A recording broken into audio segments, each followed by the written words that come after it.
कहा जाता है कि एक डायन अपना प्रतिशोध 7 जन्मों के बाद भी नहीं भूलती। एक बार अगर डायन किसी के घर को देख ले तो उसे तब तक नहीं छोड़ती जब तक वो अपनी प्रतिज्ञा पूरी ना कर ले। तकरीबन 70 साल पहले की बात है। पहाड़ों के बीच बसे एक छोटे से गांव रामपुर में राजू नाम का एक युवक रहता था। पिछले कई दिनों से राजू को कोई काम नहीं मिल रहा था, जिससे उसके घर में आर्थिक तंगी आ गई थी। इसीलिए काम की तलाश में वो अपने गांव से काफी दूर निकल आया था। ये सर्दियों की घने कोहरे से ढकी शाम थी। सूरज अस्त हुए काफी देर हो चुकी थी और चारों ओर कोहरे ने ऐसा पहरा जमा लिया था कि 5 फीट दूर की चीज भी साफ दिखाई नहीं दे रही थी। इस घने कोहरे की वजह से राजू उन पथरीली और घुमावदार पहाड़ी रास्तों में भटक गया था। डर और निराशा राजू को जकड़ रही थी। तभी उसकी नजर पीपल के एक विशाल और घने पेड़ के नीचे बैठी एक आकृति पर पड़ी। वहां एक बाबा बैठे हुए अपनी चिल्लम फूंक रहे थे। उस रात की साए साए करती भयावह खामोशी में किसी इंसान को देखकर राजू की कुछ हिम्मत बंधी। उसके पास और कोई चारा भी नहीं था। वो धीरे से चलकर बाबा के पास जाकर बैठ गया। बाबा ने अपनी सुर्ख जलती हुई आंखों से राजू की ओर देखा और कहा, कहाँ वीरानों में भटक रहा है बच्चा? इधर का तो नहीं लगता। राजू ने कांपते हुए जवाब दिया, मैं 7 कोस दूर रामपुर गांव से काम की तलाश में निकला था। काम तो नहीं मिला, लेकिन लौटते हुए अंधेरा हो गया और पहाड़ों में रास्ता भी भटक गया। अब न आगे का कुछ समझ आता है न पीछे का।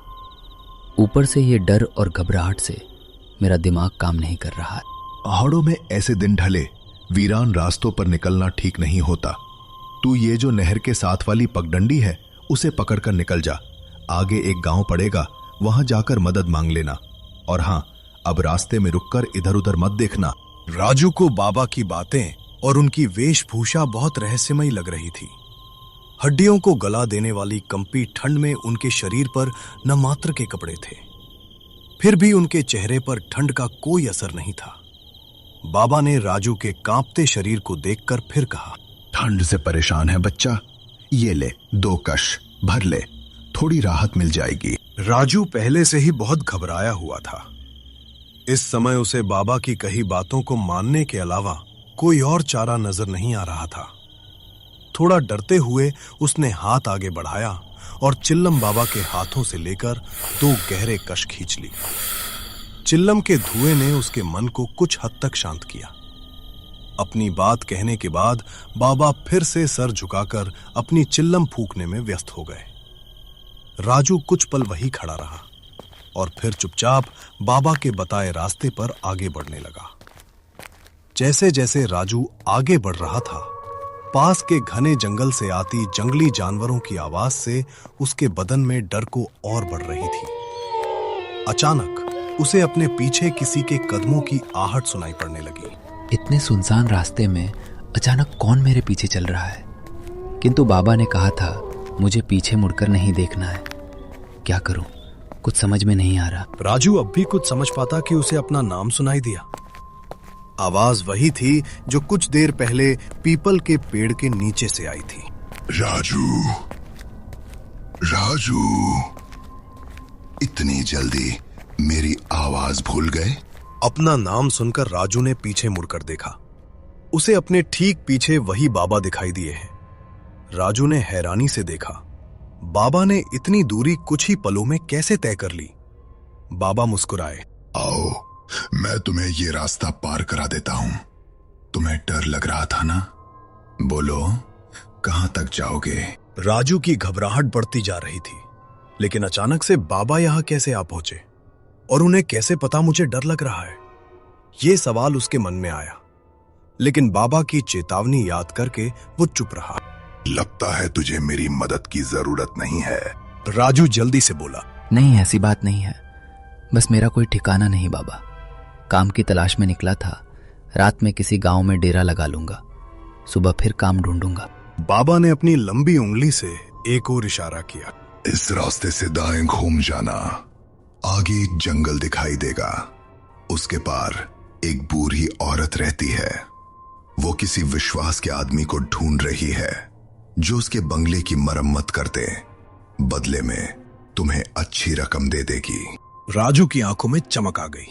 लेकिन उसकी एक शर्त है, बस अपने काम से काम रखना होगा। घर में किसी सामान को हाथ नहीं लगाना है और बूढ़ी से कोई सवाल भी नहीं करना है।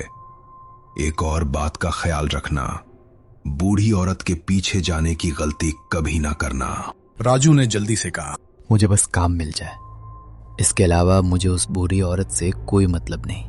आपका बहुत बहुत धन्यवाद बाबा। राजू ने संकोच से पूछा, लेकिन इतनी रात में क्या वहां जाना सही रहेगा? तुम जाओ, वो बुढ़िया रातों को सोती नहीं है, वो तुम्हारा इंतजार करती मिलेगी। राजू को बाबा और उनकी बातें अब और भी ज्यादा रहस्यमयी लग रही थी। लेकिन इस समय उसके पास ना तो रात गुजारने का कोई साधन था, ना काम का ठिकाना। काम के लालच में वो बाबा के बताए सुनसान रास्ते की ओर मुड़ गया। कुछ देर चलने के बाद राजू को दूर एक पुराना सुनसान सा बंगला दिखाई दिया। बंगला इतना जर्जर और वीरान था कि उसे देखकर ऐसा लगता नहीं था कि यहाँ कोई रहता होगा। कौन हो? यहाँ क्या करने आए हो? माई, आपको मिस्त्री की जरूरत है। मैं आपका काम पूरा कर दूंगा, बस काम की तलाश में यहाँ आया हूँ। हाँ ठीक है, मुझे ज्यादा सवाल करने वाले लोग पसंद नहीं। बातें नहीं, बस काम पर ध्यान देना। जी समझ गया। और मेरी दिहाड़ी?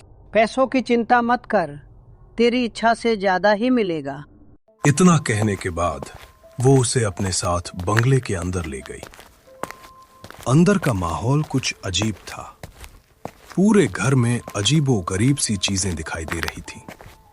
जगह जगह छोटे छोटे आईने दिखाई दे रहे थे और उन आईनों के साथ अलग आकार की काले कपड़े से बनी गुड़िया दिखाई दे रही थी। उन सभी गुड़ियों को देखकर राजू को कुछ अजीब सा डर महसूस हो रहा था। गुड़िया की आंखों से लाल रंग दिखाई दे रहा था, जिससे वे बहुत भयानक दिखाई दे रही थी। ये घर कुछ अजीब सा क्यों महसूस हो रहा है मुझे? इतने अजीबोगरीब सामान। राजू मन में सोचा, लेकिन बुढ़िया की चेतावनी याद करके उसने अपनी मन की शंका मन में दबाई। बुढ़िया ने उसे रात में ठहरने को एक कमरा दिखा दिया और अगले ही दिन से काम शुरू करवा दिया। इस आंगन को खोदकर यहाँ पर एक पक्का कुआं बनाना है। कर पाओगे? मेहनत का काम है। और हाँ, इसके आसपास चारों ओर दीवार बनाकर घेरा भी करना है। राजू खुशी खुशी काम करने के लिए तैयार हो गया था। दिन भर बिना मुंह से चू की भी आवाज किए वो अपने काम में लगा रहता। बदले में बुढ़िया उसे दुगनी मजदूरी और दोनों टाइम का अच्छा खाना खिला देती। एक सप्ताह के बाद काम पूरा हो गया। ये ले तेरा हिसाब। रामपुर गांव से आया है न तू? हाँ, रामपुर से ही आया हूँ। लेकिन आपको कैसे पता? राजू के मुंह से सवाल निकल गया। राजू की बात सुनकर बुढ़िया ने गुस्से से उसकी ओर देखा। उसकी आंखें क्षण भर के लिए और भी ज्यादा सुर्ख हो गईं। बोला था ना कोई सवाल नहीं। राजू डर से कांप गया और तुरंत माफी मांगी। सुन, मेरा एक काम करेगा। तेरे गांव में एक आदमी रहता है, बलवंत सिंह। जानता है उसे? नहीं, जानता तो नहीं हूँ, लेकिन उसकी गांव में एक बड़ी दुकान है, इसलिए नाम सुना है उसका। मेरा दूर का रिश्तेदार है, उस तक कुछ सामान पहुंचाना है तुझे। इस काम के बदले में थोड़े पैसे और दे दूंगी। राजू एक सप्ताह काम करके अच्छा धन इकट्ठा कर चुका था। कुछ और पैसे मिलने के लालच में वो खुशी खुशी बुढ़िया का सामान पड़ोस के गांव तक पहुंचाने को तैयार हो जाता है। बुढ़िया ने एक पोटली बांधकर उसे थमाई और कुछ पैसे देकर विदा कर दिया। राजू पोटली लेकर बलवंत सिंह के घर पहुंच जाता है। जी, क्या आप ही बलवंत सिंह हो? बलवंत सिंह के लिए ये सामान उनकी किसी जानने वाली ने भिजवाया है। बलवंत सिंह एक शांत दिखने वाले व्यक्ति थे। उन्होंने पोटली को गौर से देखा। कहां से आए हो? किसने भिजवाया है? मुझे ज्यादा जानकारी नहीं है। मैं तो 7 कोस दूर काम करने गया था। वहीं एक बुढ़िया मिली जिसने ये सामान आपको देने के लिए कहा। बलवंत सिंह हैरानी से वो पोटली खोलकर देखते हैं तो उनकी चीख निकल जाती है। उनके चेहरे का रंग उड़ गया। तुरंत ही वो उस पोटली को वापस कसकर बांधते हैं और उसे राजू को वापस पकड़ा देते हैं। इसे तुरंत वापस देकर आओ। जिसने तुझे ये दी है, ये मेरा सामान नहीं है। और खबरदार, अगर आज के बाद यहां दिखाई दिया, मुझसे बुरा कोई नहीं होगा। बलवंत सिंह को गुस्से में और डर से भरा देखकर राजू पोटली लेकर अपने घर आ जाता है। घर आकर उसने अपनी पत्नी उर्वशी को सारा हाल बताया। आजकल किसी के साथ भलाई करने का जमाना ही नहीं रहा। 7 कोस दूर से मैं ये पोटली ढोकर लेकर आया और यहाँ आकर उस बूढ़े ने सामान लेने से इनकार कर दिया। कहता है मैं तुरंत जाकर उसे वापस करके आऊं। अरे छोड़िए ना, आपको क्या जरूरत है वहाँ जाने की। इसमें जो भी सामान है उसे हम रख लेते हैं। कोई मूर्ख ही होगा जो इतनी दूर ये सामान लौटाने जाएगा। पागल मत बन, हमें इसे खोलने की भी जरूरत नहीं है। जो भी सामान है हम वापस कर देंगे, जो अपना नहीं वो मिट्टी।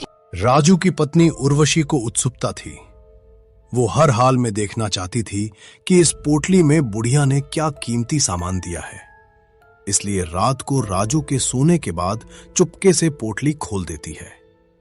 पोटली देखकर उसके पैरों के नीचे से जमीन निकल गई। इस पोटली में तो बड़ा ही अजीब सा जादू टोने का सामान रखा हुआ था। छोटे छोटे बाल, कुछ हड्डियां और एक काली गुड़िया जिस पर लाल सिंदूर लगा था। हे भगवान, कहीं इसीलिए तो उस बूढ़े ने ये सामान इनसे वापस करने को तो नहीं कहा था। उर्वशी डर और घबराहट से पसीने से तरबतर हो गई थी। उसने तुरंत पोटली को वापस कसकर बांधा। अगली सुबह उसने राजू को जगाया। सुनिए जी, ये पोटली उस बुढ़िया को वापस देकर आइए और चाहे जो हो जाए आप वहाँ एक पल को भी ठहरना मत। तूने ये पोटली खोली थी क्या? नहीं नहीं, मैंने कुछ नहीं देखा, बस तुम ये वापस देकर आओ। राजू वो पोटली लेकर घर से निकलकर अभी कुछ ही दूर पहुंचा था कि बलवंत सिंह के घर से रोने की आवाजें सुनाई दी। गांव के कुछ लोग भीड़ लगाए खड़े थे। अरे भाई, बड़ी बुरी मौत हुई बलवंत काका और उनकी पत्नी की। लगता है किसी ने मारकर फांसी पर लटका दिया हो। लेकिन हैरानी की बात तो ये है कि कमरा अंदर से बंद था। ऐसा कैसे हो सकता है भला? भाई मुझे तो कुछ ऊपर का चक्कर लग रहा है। ये किसी इंसान का काम नहीं हो सकता। हालत देखी थी दोनों की। पूरा शरीर ऐसे मरोड़ा हुआ था जैसे कोई कपड़े की गुड़िया को मरोड़ता है। राजू को गांव वालों की बात सुनकर एक जोरदार झटका सा लगा। एक के बाद एक उसे बलवंत सिंह की कही हुई बातें और पोटली देखने के बाद डर से सफेद पड़ा चेहरा याद आने लगा। मैं जाने क्या पहेली है इस पोटली की। कल मैंने ये पोटली दी और आज सुबह उसकी मौत हो गई। राजू तेजी से बुढ़िया के बंगले की ओर बढ़ा जा रहा था। आज जब वो बंगले के सामने पहुंचा तो पाया बंगले के दरवाजे पर एक ताला लटक रहा है और बंगला भी उसे कुछ ज्यादा ही सुनसान सा नजर आया। राजू इस बंगले और बुढ़िया का सच जानना चाहता था, इसलिए वो ताला तोड़कर उसके अंदर घुस जाता है। अंदर का नजारा देखकर उसकी आंखें आश्चर्य से फैल गई थी।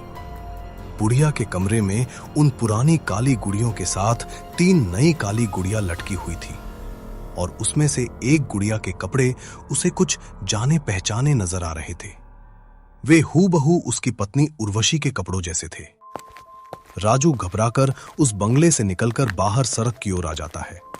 वहां से गुजर रहे एक ग्रामीण से उसने पूछा, भाई कुछ पता है ये बुढ़िया कब तक लौट कर आएगी?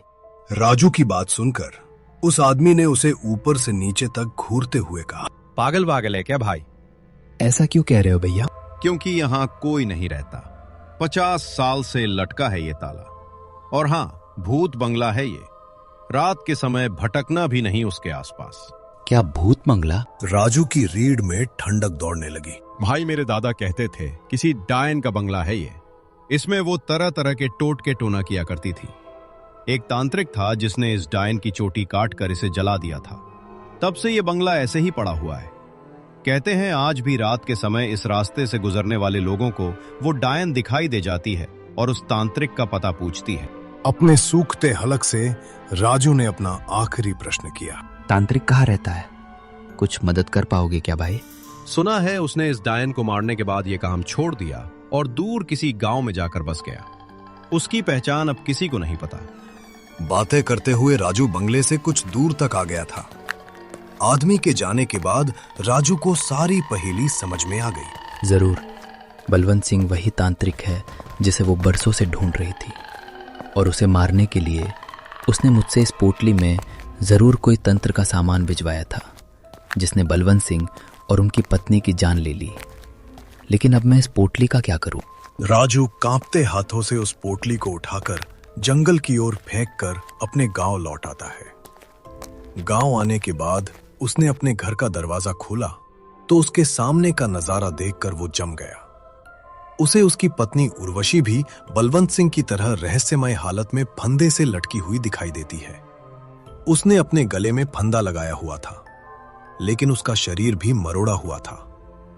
पत्नी के जाने से नवीन पूरी तरह टूट गया था। वो हर पल खुद को ही उर्वशी की मौत का जिम्मेदार मान रहा था। अगर मैंने वो पोटली खोली ना होती, अगर मैं उस बूढ़ी औरत के पास काम करने ना गया होता, तो ये सब नहीं होता। आधी रात का समय था। रोते रोते शायद राजू की आंख लग गई थी। तभी उसे अपने दरवाजे पर दस्तक सुनाई देती है। राजू दरवाजा खोलता है। कुछ ही दूर पर पेड़ की ओट में काले कपड़े वाली बुढ़िया घूंघट के पीछे से झांकती हुई उसे नजर आती है। बुढ़िया की धीमी आवाज हवा में गूंजती है।